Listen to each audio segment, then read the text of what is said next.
Hello, and welcome to Weekend 101. This week, we'll be focusing on all things Oscars and Oscar related, while we address the elephant in the room, Jacob Zuma getting booed again. But let's start the show with the least surprising news item, Bafana losing to Brazil. On Wednesday night, the national team lost an uncomfortable 5-0 to the South American team at FNB Stadium.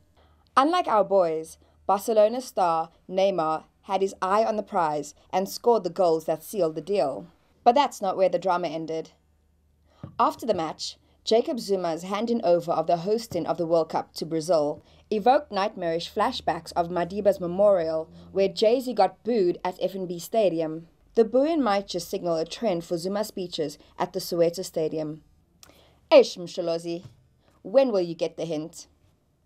Moving over to other gravely matters, the Oscar Pistorius trial has engulfed the world, resurrecting issues around unfair attention given to cases of the rich and famous. The first week of the trial has brought with it state witnesses and their statements, the judge reprimanding the media for releasing an image of a witness, and the star's defense team laying all its cards on the table while the prosecution remains opaque. But let's hold off on all judgments until one is given next week. Moving abroad.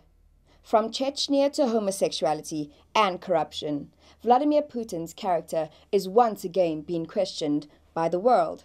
This time, all eyes are on his tactical moves in Ukraine following the ousting of Moscow-backed President Viktor Yanukovych after 3 months of protests and bloodshed in Ukraine. Midweek, EU leaders held a crisis meeting on Ukraine and warned that the group could impose sanctions on Russia if there had been no de-escalation of the Ukraine situation.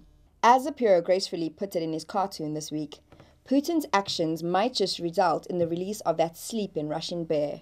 And lastly, onto other grisly matters. We end the show with the questionable Oscars. The victory of Steve McQueen's 12 Years a Slave made history for being the first movie of a black director to win the prize of Best Film in 86 years of the Oscars. OMG, Hollywood, we have a problem.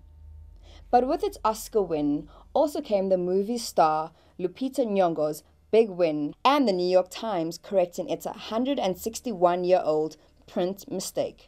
On Tuesday, the publication fixed a story published in 1853 which reported the kidnapping and enslavement of Solomon Northup, the man the movie is based on. His name was misspelled twice and differently, once as Northrop and the other as Northrop. World, let's get it together.